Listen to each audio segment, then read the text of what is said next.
cas, Toulouse connaît son adversaire. C'est désormais donc les Irlandais du Leinster. Ça va pas être facile quand même de rééditer cet exploit. Ceci dit, je pense, Julien, je sais pas ce que tu en penses, que pour les Toulousains, c'est une source de motivation d'aller se dire qu'on sort le Ulster match retour en 8e à l'extérieur. On sort le Munster en quart à Dublin et qu'il faut remettre ça en demi face au Leinster. Je pense que c'est une source de motivation supplémentaire. Des sources de motivation et surtout, ça c'est typiquement français, j'en parlais avec Alexandre la semaine dernière, c'est extérieur et à domicile. Quand dans des équipes, je discutais avec des étrangers qui étaient recrutés, ils disaient la culture sud-africaine, néo-Z ou autre, que tu joues à domicile ou à l'extérieur, en fait c'est pareil. Nous on met des programmes un peu de blocs de match 5, il faut en gagner les 3 à la maison, on verra à l'extérieur. En fait nous on a une problématique un peu mentale et on va dire de points, on se projette en disant la maison il faut gagner sûr et puis à l'extérieur on verra, alors que les étrangers eux ils sont à la maison à l'extérieur, dans le même registre, dans la même envie, peu importe où tu joues, n'importe quel terrain, il faut gagner. Mais les Toulousains, j'ai l'impression qu'ils ont cette mentalité-là. Et surtout, ils arrivent mentalement, franchement, ils peuvent aller rivaliser face au Leinster à l'extérieur, bien sûr. Oui, effectivement. Que peut faire La Rochelle? Parce que La Rochelle aussi, c'est une sacrée performance, Alexandre Priab. On se souvient que les Rochelais ont perdu quand même 2 finales l'an dernier. Et là, ils sont à nouveau en demi-finale de Champions Cup. C'est une sacrée performance et en termes de constance, voilà, cette équipe a du caractère. Oui, et il y aura un adversaire qu'on connaîtra demain, le Racing ou Sale, mais effectivement c'est une deuxième demi-finale quand même consécutive. L'année dernière en demi-finale ils avaient éliminé le Leinster dans un match assez exceptionnel à Marcel de Flandre, mais ils sont encore au rendez-vous. Alors et ils n'ont pas eu, je trouve, le même parcours si difficile, parce que La Rochelle a affronté une équipe de l'Union Bordeaux-Bègles qui était en plein doute en 8e de finale, une équipe de Montpellier là un tout petit peu remanié, qui est plutôt le cœur au top 14 et au bouclier de Brennus, alors que si tu vois on fait une comparaison hasardeuse évidemment avec le Stade Toulousain, l'Ulster et le Munster, eux ce qui les intéresse c'est l'étoile sur le maillot à la fin de la saison, c'est la Coupe d'Europe. Alors l'United Rugby Championship est très important, mais la Coupe d'Europe c'est le Graal pour eux, et en plus à chaque fois en gagnant comme ça à l'extérieur, je trouve que les Toulousains ont eu un parcours beaucoup plus difficile que les Rochelais, des Rochelais qui quand même vont avoir, encore une fois je trouve, un adversaire moins compliqué que celui du Stade Toulousain. Le Stade Toulousain affrontera le Leinster. La Rochelle, je le disais, c'est soit le Racing soit Sale. C'est une route, on va dire, un peu plus tracée pour des Rochelais qui sont au rendez-vous de là où on les attendait au final quand on regardait ce parcours. Ouais, et surtout des Toulousains, Alexandre, qui quand même la pléiade d'internationaux, donc les repos, etc., ne sont pas les mêmes que peut-être le nombre d'internationaux rochelais. Ces matchs qui sont jusqu'aux prolongations de tir au but, qui coûtent quand même de l'énergie. Jouer peut-être les 2 tableaux, parce que tu es double champion en titre et que tu dois quand même représenter le Stade Toulousain. Donc voilà, même s'ils ont un gros effectif avec du talent et que même il y a une pépinière derrière, tu arrive en fin de saison, je pense, avec le souffle coupé, pardon. Le couple soufflé aussi, voilà, mais ça peut le faire aussi. Ça arrive des fois. Tu te retrouves célibataire. Exactement, tu rentres seul à la maison après le match. Qui t'a plu, toi, Julien, dans ce match La Rochelle-Montpellier, si tu devais faire un podium joueur, par exemple, là, côté Rochelais, par exemple? Côté Rochelais, podium, je mets, je sais pas dans quel ordre, mais Aldrit, Bourgarit et Botia derrière. Botia, ça faisait un petit moment que je l'avais pas vu comme ça. Il a créé le danger en permanence. Il a passé les bras. Il a créé d'ailleurs un break et un essai derrière. Magnifique son essai quand même. Il a mis son essai sur un retour parce qu'il n'était pas fait. Il a mis 3 joueurs montpelliérains un petit peu sur les fesses et pour marquer un coin. Non, Botia aussi derrière. Et il revient bien. Et il va être, je pense, dangereux, vu qu'il n'y a pas d'Anti qui n'était pas présent là, par blessure, je peux, dans son registre, aider La Rochelle sur les phases finales, oui. Oui, c'est un atout important pour les Rochelais, solide en tout cas, demi-finaliste solide, et qui l'a emporté. C'est quand même une 4e défaite consécutive pour les Montpelliérains. Il y en a eu 3 en top 14 et il y a celle-ci. Ça fait beaucoup? Ouais, ça fait beaucoup. C'est vrai qu'ils finissent le championnat, mais ils avaient perdu au Harlequins quand même, 33-20. Ils ont perdu l'UBB 22-23 à domicile, et puis au Loup ils en ont pris 43-20. Donc dans les têtes, la confiance quand même elle est moins présente. Il y a des secteurs qu'on a vu aujourd'hui, notamment le défensif, où ils ont beaucoup subi les assauts rochelais, alors que c'était un point fort dans le premier tiers, voire la moitié de saison. Ces zones de ruck beaucoup pénalisées. Quand tu es sur les talons, forcément, eh bien, tu te mets à la faute.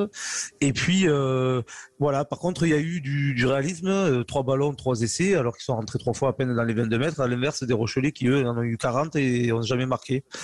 Mais des Montpellierens, est-ce qu'il y a pour autant de l'inquiétude?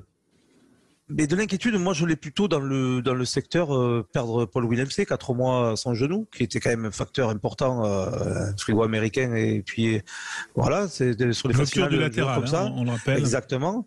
Cobus Renac qui fait quand il est là et pas là, c'est le jour et la nuit dans le registre montpellierin, parce qu'il a fait une saison. André Pollard qui est pas là.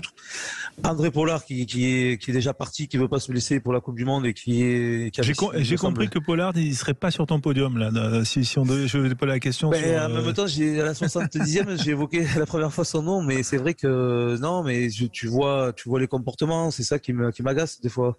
Je connais, voilà, c'est que maintenant à un moment donné, il faut s'investir sur le terrain aussi. Peu importe si tu t'en vas, peu importe si tu veux pas te blesser à la Coupe du Monde. Donc si tu joues à 14, ça sert à rien, quoi. Montpellier voilà, qui retrouvera le Racing en top 14 le 21 mai et qui se déplacera le 5 juin. Ce sera à Clermont, ou le 4 ou le 5, le 26e journée, ce sera à Clermont. Voilà le programme des Montpelliérains. Il faut ces 2 matchs de saison régulière pour se relancer un petit peu, parce que malgré tout, il y a une dynamique négative.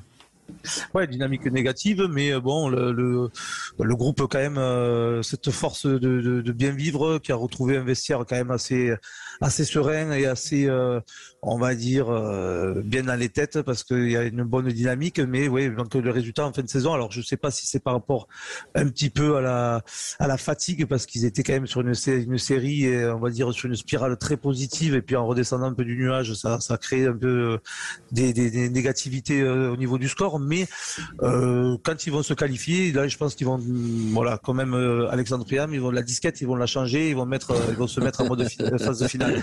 La disquette de Patrice Colazo, effectivement. La fameuse disquette, ouais. Et on voit d'ailleurs des Rochelais qui font le tour du terrain, parce que c'est encore une fois complet aujourd'hui à Marcel Defende, même s'il y avait encore des places en vente hier, ce qui était plutôt rare pour La Rochelle. Preuve en est quand même que la saison en top 14, parce que il y a aussi ça à évoquer peut-être, François, rapidement, c'est que La Rochelle en top 14, elle n'a rien d'assuré, rien du tout. Elle est même plutôt en danger, en fait. Grand danger, effectivement, après la défaite face aux Toulousains la semaine dernière. La Rochelle 7e actuellement, on le rappelle, et surtout qu'il n'y a pas forcément un tableau favorable par rapport à ses concurrents. Réception de Paris, déplacement à Lyon. Voilà, et face à des Toulousains qui certes vont devoir jouer sur le tableau européen samedi prochain, mais qui notamment ont un déplacement à Brive et une réception de Biarritz, je crois, de mémoire pour les Toulousains. Autant dire quand même, et que même avec d'autres rivaux, je pense à Lyon notamment, que La Rochelle n'est peut-être pas au mieux. Voilà. Et avec un RCT qui arrive tambour battant, avec l'euphorie positive qu'ils sont en train de créer. Donc là, sur 4 clubs, c'est danger. Et c'est vrai que historiquement et statistiquement, dans la phase régulière du top 14, on sort un peu de la Coupe d'Europe, mais c'est la fin de saison. Il y a toujours eu un peu un invité surprise. L'an dernier, c'est le Stade Français. Dans les 6, souvent Castres a été comme ça.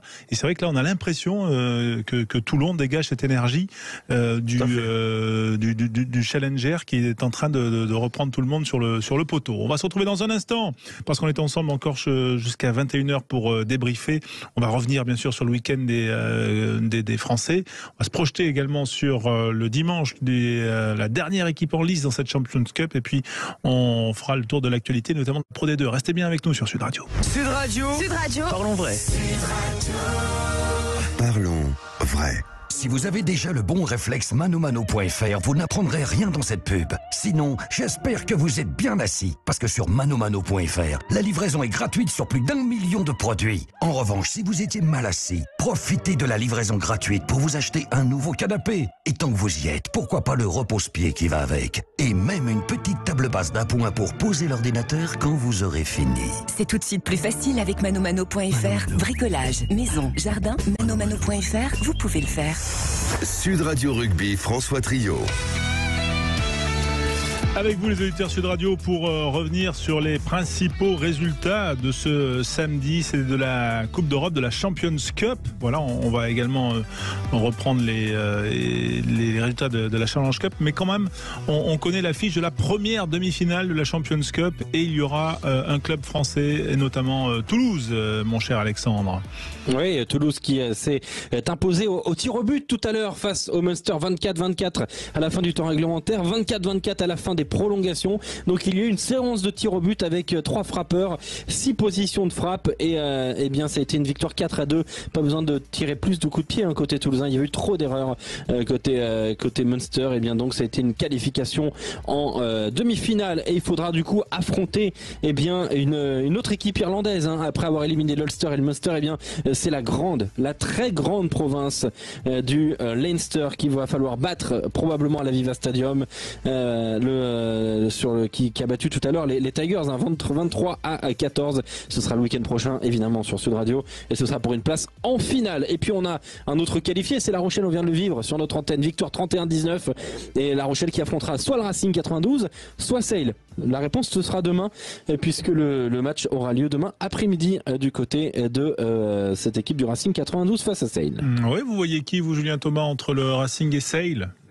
Je pense le Racing. Le Racing, j'aimerais un club français quand même, mais c'est dommage qu'après ils se rencontrent, le club français, et s'éliminent entre eux.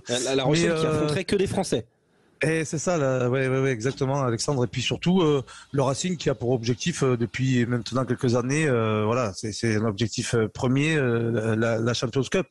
Donc on les a vus tout mettre en œuvre. Je les ai trouvés excellent sur les phases un petit peu de phase de poule comme on dit, et surtout là qui commence peut-être à se mettre dans les têtes d'aller chercher en mode phase de finale de la Champions Cup pour atteindre on va dire la finale, au moins la finale.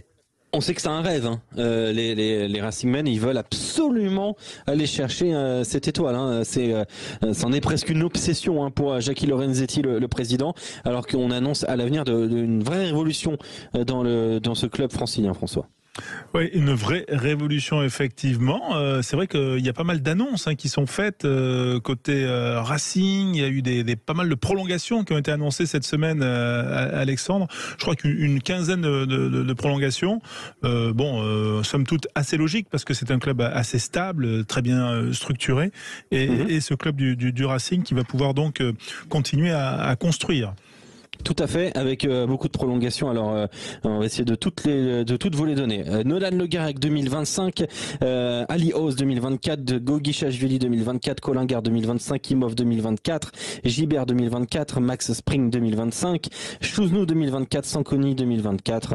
On peut ajouter Kamisha 2027, Henri Chavancy 2024, Eddie Benarous 2025, Diallo 2025. Voilà, avec donc effectivement ces 15 prolongations. On garde les pépites et on prolonge aussi quelques cadres du côté du Racing 92, mais donc peu de changements dans l'effectif, même s'il va y avoir les départs de Kurt Lebill notamment, voire peut-être de Finn Russell, on ne sait pas à la fin de la saison, mais il va y avoir aussi des changements. Pas l'année prochaine, mais prochainement dans le staff. L'année prochaine, il y aura déjà l'arrivée de Rory Tigg au poste d'entraîneur adjoint aux 3/4, notamment sur le jeu d'attaque, à la place de Mike Prendergast. Mais les gros changements interviendront la saison suivante avec l'arrivée de Thibaut Giroud et peut-être la fin du travail de Laurent Travers en tant que coach, destiné, on le sait, il est destiné à la présidence de ce club du Racing 92. C'est Laurent Travers lui-même qui choisira son successeur. Oui, qu'est-ce que ça vous évoque, Julien Thomas, là, les annonces cette semaine du côté du Racing? Bon, d'abord, c'est pas de nature à perturber la préparation du match de Coupe d'Europe, on est d'accord. C'est des annonces de stabilité. Exactement, stabilité. Ce qui est bien, c'est qu'ils gardent leurs jeunes et les pépites qu'ils peuvent avoir, comme le Garec, les anciens et voir des leaders de vestiaire, Kamicha par exemple. Mais c'est surtout aussi pas qu'au niveau des joueurs, dans le staff, dans l'organisation un petit peu du club.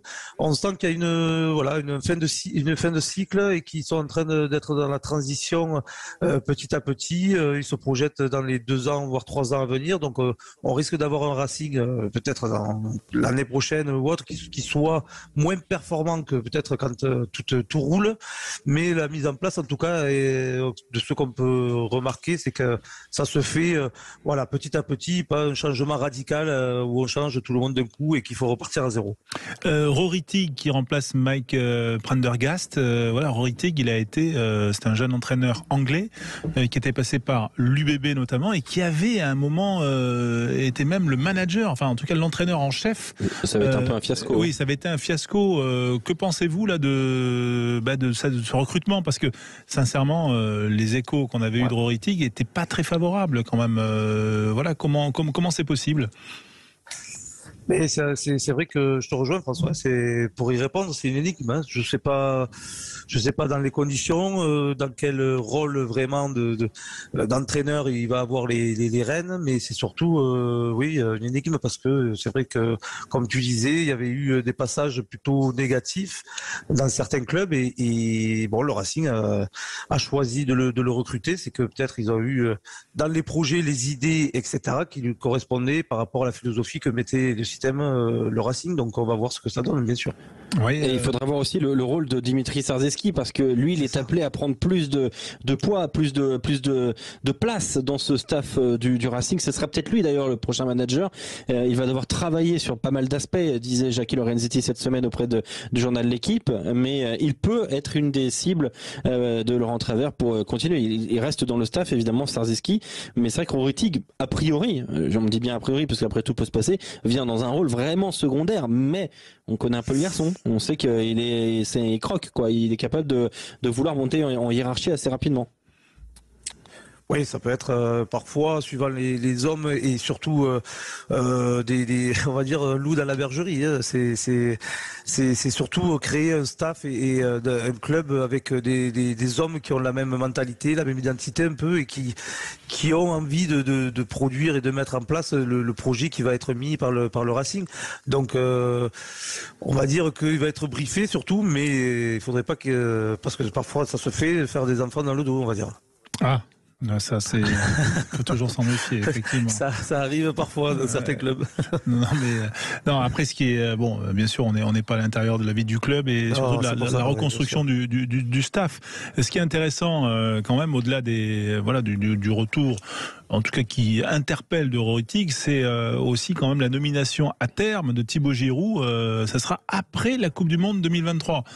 C'est-à-dire quand même que on investit sur le temps. Thibaut Giroud, d'abord, c'est pas un préparateur physique lambda, c'est plus que ça. Directeur de la performance. Directeur de la performance, ça veut dire c'est quelqu'un qui a un rôle un peu transverse. Expliquez-nous, Julien Thomas, décryptez-nous justement pourquoi déjà le Racing investit sur le préparateur, le directeur de la performance du 15 de France. Ben peut-être il y a eu déjà des contacts et des affinités humaines avec Thibaut Giroud au niveau du Racing et lui-même, mais c'est surtout, je pense, le Racing avait l'ambition de reconstruire. Ils vont chercher peut-être les meilleurs. Il en fait partie. Thibaut Giroud, je ne connais pas ses ambitions et pourquoi, mais mon sentiment, et c'est que personnel, c'est qu'il va jusqu'à la Coupe du Monde et puis parce qu'en équipe de France, bien sûr, performance. Tu vois les mecs tous les 3 mois, c'est un ça peu en dents de scie. Et je pense qu'il veut revivre dans un club au quotidien et voilà, avoir une équipe tous les jours quoi, et créer toute la saison et voir l'évolution. L'équipe de France c'est encore différent, il faut programmer par des blocs. Tu reprends des mecs qui sont en club et qui sont fatigués et puis d'autres non. T'as pas et je pense que ça il va jusqu'à la Coupe du Monde, il fait de la performance, il est très bon avec, mais je pense qu'il veut dans un club des mecs au quotidien. Ouais. Oui, passé par Saracens, par Pau, par Biarritz, par Toulon notamment. Grosse expérience en club quand même de Thibaut Giroud, voilà, qui est aujourd'hui, on va dire, un peu plus médiatisé qu'auparavant, mais c'est on va dire, un préparateur physique, ou en tout cas directeur de performance expérimenté. Voilà. Ce qui est étonnant, c'est ne pas venir seul. Hein. Oui, on imagine bien. Est-ce que ce nouveau type de profil, Julien Thomas, peut avoir, on va dire, un rôle dans le profil du nouveau manager? Parce que si on imagine que Laurent Travers va monter en fonction de devenir le président ou directeur du rugby, etc., il va s'éloigner du terrain. Est-ce que Thibaut Giroud, si on annonce déjà son arrivée, est-ce que ça veut dire qu'il aura, peut-être il sera consulté dans le choix du manager? Honnêtement, je pense pas. Honnêtement, je pense qu'il sera le patron de la performance, on va dire. Mais je pense, comme disait Alexandre, ça peut être Dimitri Chorzinski qui a été nourri par Laurent Travers, qui est son acolyte et qui, à mon avis, a les mêmes idées, et que donc un manager pourrait être avec des idées dans la continuité dans ce groupe du Racing. Surtout que c'est un club aussi stable quand même sur ça. Et c'est ça exactement, à moins qu'il y ait une surprise de dernière minute et qu'il y ait un recrutement à ce poste-là, mais je ne pense pas. Et ça serait peut-être judicieux d'ailleurs, parce que ça garderait en fait la continuité d'une ADN que veut mettre en place le Racing, et c'est tout à leur honneur. Oui, effectivement, on peut l'imaginer, mais à suivre quand même, parce que pas évident pour Laurent Travers aussi de monter, tout en mettant. On imagine qu'il y a aujourd'hui Yannick Nianga et Dimitri Zarzeski qui sont là, qui veulent peut-être sont des prétendants au poste. Thibaut Giroud arrive. Voilà, on imagine qu'il y a peut-être aussi un travail, une structuration peut-être plus large, plus profonde, parce que sinon c'est pas évident, on va dire, de faire qu'une solution interne en fait. Si on regarde dans d'autres secteurs d'activité, souvent ça passe par l'externe. Donc oui, bien sûr. Attention en tout cas à suivre ce dossier du Racing. Vous vouliez peut-être ajouter des choses, mon cher Alexandre? Non, je suis vraiment. Vous buvez nos paroles? Ah voilà, franchement, je suis tout à fait d'accord avec toi, parce que non, mais il y a la vraie question cette phrase pour moi de Jackie Lorenzetti, elle veut dire beaucoup quand il dit c'est Laurent Travers qui choisira son successeur et seulement lui. C'est lui qui fera passer les entretiens aussi. Donc il estime déjà, ça montre encore une fois la confiance aveugle qu'il a en Laurent Travers. Ça c'est une première chose, mais on n'est pas surpris sur ce point-là, mais ça montre aussi que Laurent Travers, il va choisir quelqu'un, je pense, qui ne va pas renverser la table. Voilà.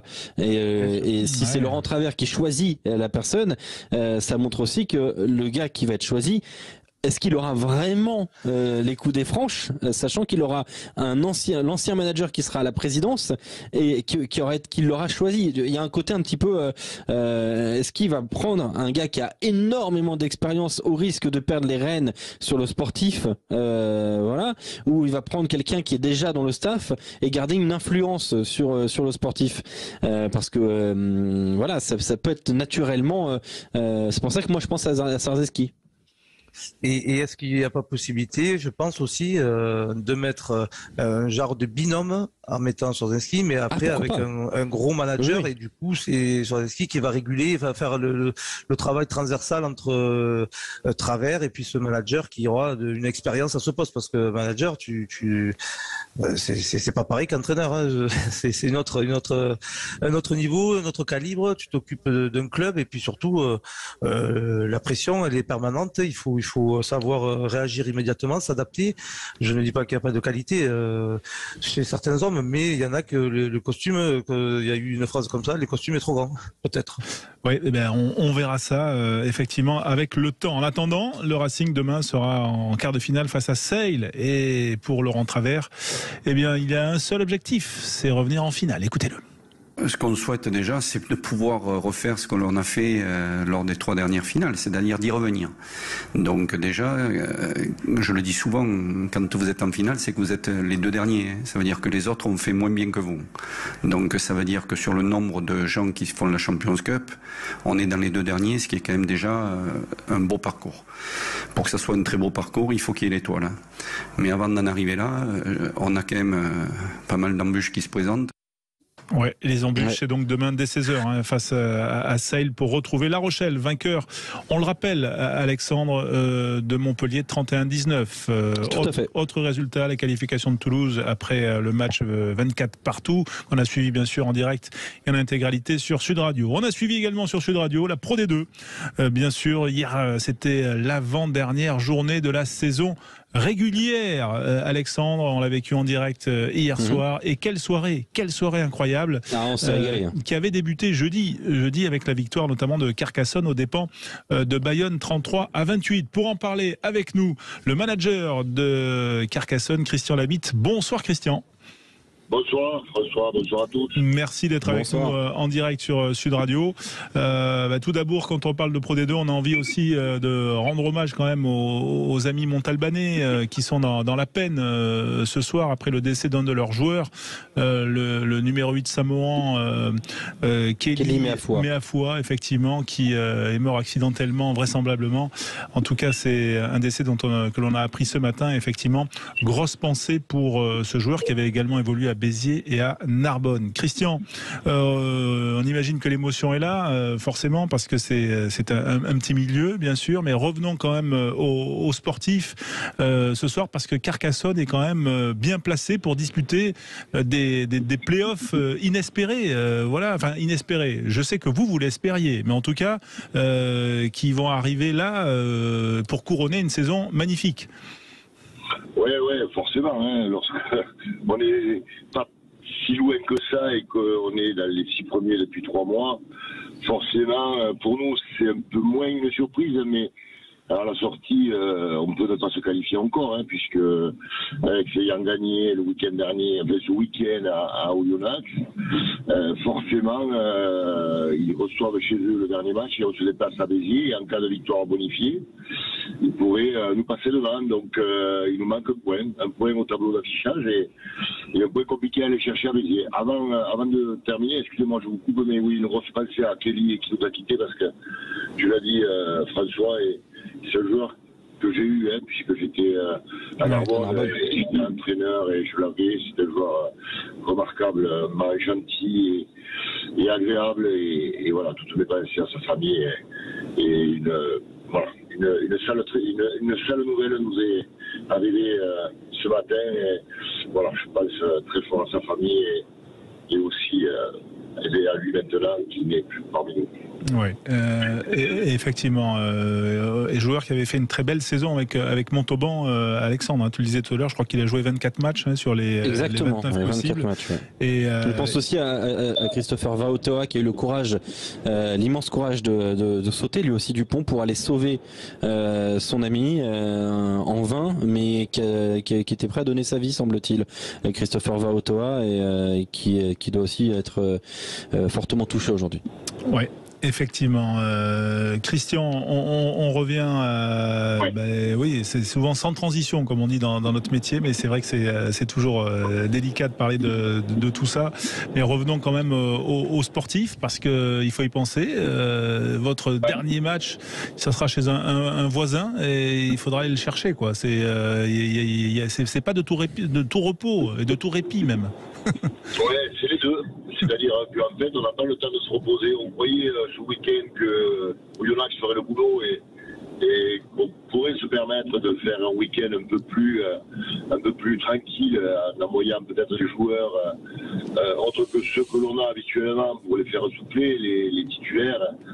Ça permettait un peu aussi de donner un peu de temps de jeu à tous ces joueurs qui sont pas très loin du groupe, et malheureusement on s'est rendu compte qu'il va falloir cravacher, pas de répit, et il faut batailler, voilà, encore une fois, même si voilà, on a un peu coupé mentalement, peut-être voilà, à nous le staff de remobiliser les hommes et de repartir à l'assaut et essayer d'aller chercher de toute façon une victoire, parce que je ne crois pas qu'on puisse prendre un point bonus quand on ne joue pas la victoire. Voilà, nous on va aller avec la fermentation de gagner ce week-end à Béziers pour aller chercher cette qualification qui aura été, si on venait qu'à l'atteindre, voilà, de tout l'honneur. On aura tout donné, on l'aura mérité, quoi. Je veux dire, on n'aura pas pu compter sur les autres.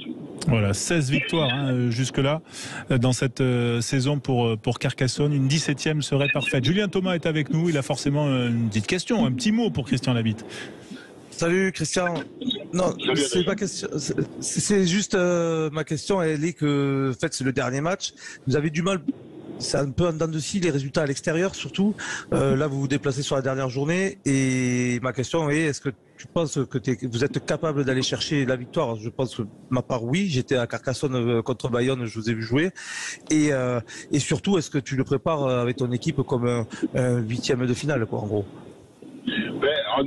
Écoute, en toute honnêteté, aujourd'hui, pour nous, c'est les phases finales qui ont commencé.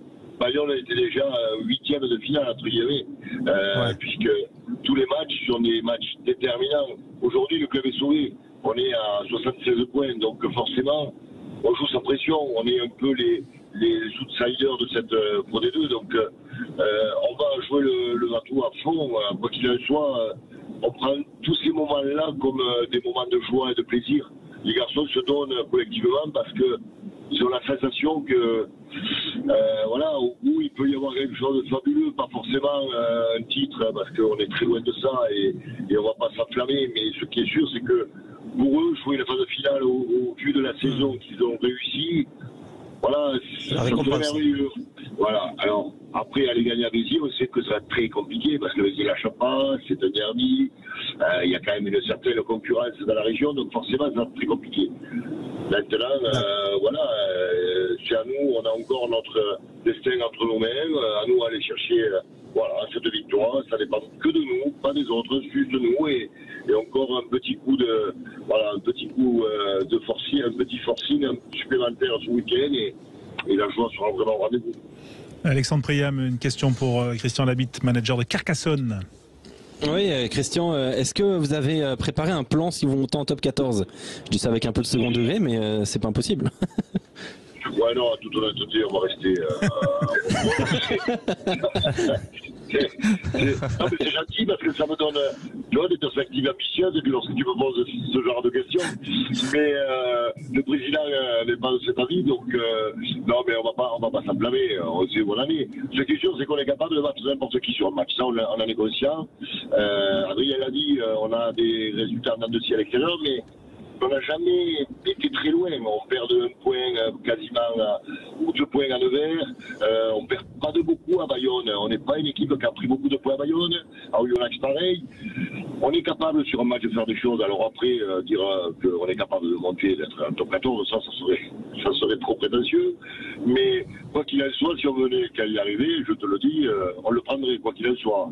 Même si ça deviendrait compliqué, on le prendrait parce que le top 14, c'est pas une fin en soi, parce que pour nous, le staff, on est conscient de nos équipes, mais c'est quand même une reconnaissance, une forme de reconnaissance sur une saison d'un groupe qui réussit à faire des choses de qualité. Donc, on va pas s'enflammer. Et attention, qu'on ne déforme pas mes mots, je n'avais dit qu'on allait y aller.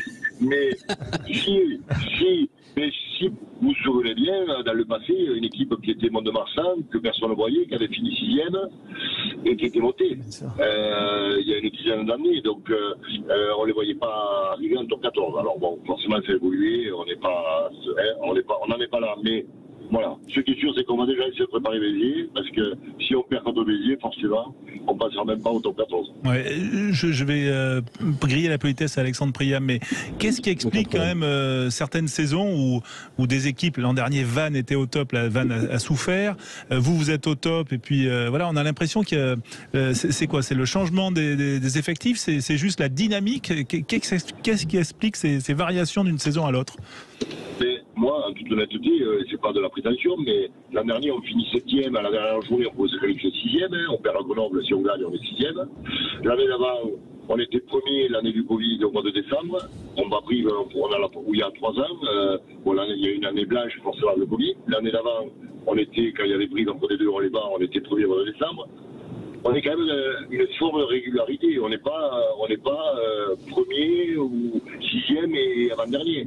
Il y a 5 ans, quand j'ai repris le club, le club était malade parce que c'était une période difficile. Mais depuis, moi, j'avais trop vécu, et c'est encore une fois sans prétention, parce qu'on ne croit pas que je m'approprie les résultats, mais c'est une forme de régularité que l'on a. On est peut-être les moins riches, mais on a une forme qui correspond peut-être à ce championnat. C'est-à-dire qu'on essaie de travailler dans la régularité, dans la continuité.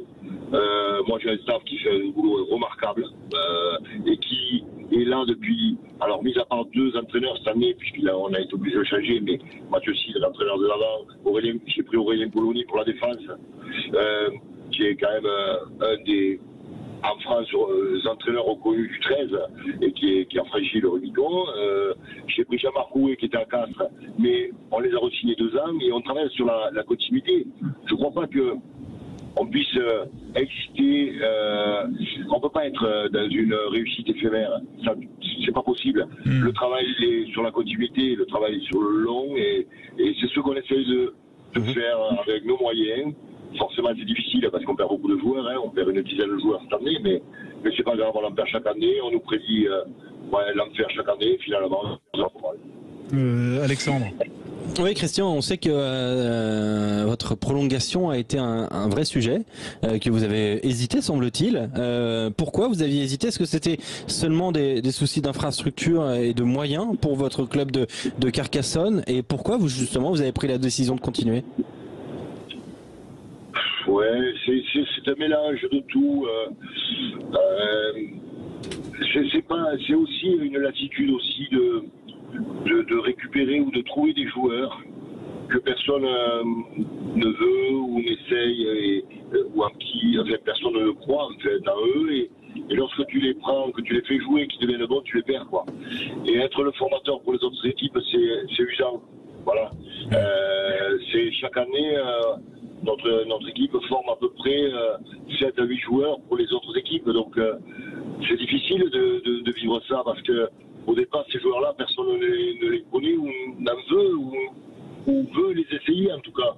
Donc ça, il y a une forme d'attitude sur ça, parce qu'on ne peut pas travailler, je le répète, dans la continuité, ce que moi j'aime faire. Et puis ensuite, les structures qui sont quand même d'une qualité assez médiocre. Donc cet ensemble de tout faisait qu'il y avait une forme de lassitude. Aujourd'hui, on nous a promis des infrastructures, donc je ne peux pas être jugé parti si j'annonce que s'il y a les structures, je me bats pour ça et quand elles arrivent, je m'en vais, ça serait pas très normal. Voilà. Donc, ça veut dire Christian, que vous avez la garantie de moyens supplémentaires et donc entre guillemets de plus de stabilité? Je l'espère. Écoutez, normalement, on a la garantie qu'il y aura des choses qui vont être faites pour que les joueurs soient dans de bonnes conditions. Un terrain d'entraînement, disons, déjà à proximité de l'endroit où on se change et où on se prépare, parce que jusqu'à présent, on prend des voitures, on va dans les villages s'entraîner. Donc, rien que ça, c'est un exemple, mais aujourd'hui, dans le monde professionnel, on est les seuls, quoi. Même en Fédéral 1, moi j'ai connu un club à Aix-en-Provence où on était en Fédéral 1 et on avait des structures plus décentes. Donc voilà, je demande juste un apport pour que les hommes se sentent mieux. Ça ne fait pas gagner les matchs la première année, je crois qu'on a ça depuis des années et on ne se sent pas trop mal. Mais ça ne les fait pas perdre, quoi. Voilà. Ça donne juste un peu de bon au cœur, un peu de qualité de vie aux hommes, peut-être. Et aux joueurs de rester. Et aux joueurs, on perd 2-3 joueurs qui ont été voir des installations dans des clubs de Pro D2 et qui forcément n'ont pas hésité au-delà de nos moyens. Parce que, si vous voulez, on ne peut pas dire, puisque tu n'as pas de moyens d'entraînement de qualité, on va te donner 30 000 € par mois. J'exagère, mais voilà. Donc on ne peut pas, nous, financièrement, en plus, appâter les hommes. Donc il faut qu'il y ait une contrepartie. Et cette contrepartie, on ne l'a pas. Donc le tout mélangé, c'est quand même assez compliqué, quoi. Mais bon, voilà, écoutez, aujourd'hui, on est quand même là, on fait partie de ces belles équipes de Pro D2. Ça prouve que cette philosophie encore de rugby, qui est nos vraies valeurs, peut-être fonctionne encore. Ouais, ça fonctionne. Les valeurs toulousaines aussi, j'imagine qu'aujourd'hui vous avez vu, c'était incroyable. Vous qui avez connu quand même les magnifiques heures européennes du Stade Toulousain, des premiers titres. Là, c'est quand même, on a vécu de belles émotions. Hein. Ah ouais. C'était franchement très sympa à voir. Un peu stressant forcément, mais voilà, je crois que ce genre de match finir comme ça, et à la fois c'est beau pour les Toulousains quelque part, parce que voilà, ils ont relâché, ils se sont battus jusqu'au bout et ils méritent la victoire, mais Mais c'est dur pour le Munster de perdre comme ça, je suppose, et je ne l'ai jamais vécu. Mais voilà, c'est terrible. Ça sort au-delà des règles de notre sport presque, parce que on n'est plus dépendant que de 3 hommes à ce moment-là. Et bon, voilà, ça fait vraiment plus trop partie du rugby, quoi. Mais bon, c'est comme ça, c'est les règlements. Tant mieux pour les Toulousains, je crois que voilà, ça leur a permis de prendre un bol d'air frais et puis de leur permettre pour l'avenir d'attaquer un autre gros morceau en revanche, parce que voilà, celui qui arrive, il est peut-être encore plus compliqué que le Munster, je pense. Voilà, ouais, c'est l'Everest qui arrive après avoir fait l'Annapurna aujourd'hui. Ouais. Merci en tout cas Christian Labitte d'avoir été avec nous en direct. Bonne dernière journée qu'on vivra bien sûr sur Sud Radio avec Carcassonne, et puis on est sûr qu'il y aura une petite qualification. Vous le méritez. Voilà. Et en tout cas, bonne soirée Christian, et merci d'avoir été avec nous. Bonne soirée également à Julien Thomas et à Alexandre Prias et Quentin Cabanis. Excellente soirée à vous les auditeurs Sud Radio, et à la semaine prochaine pour du rugby bien sûr.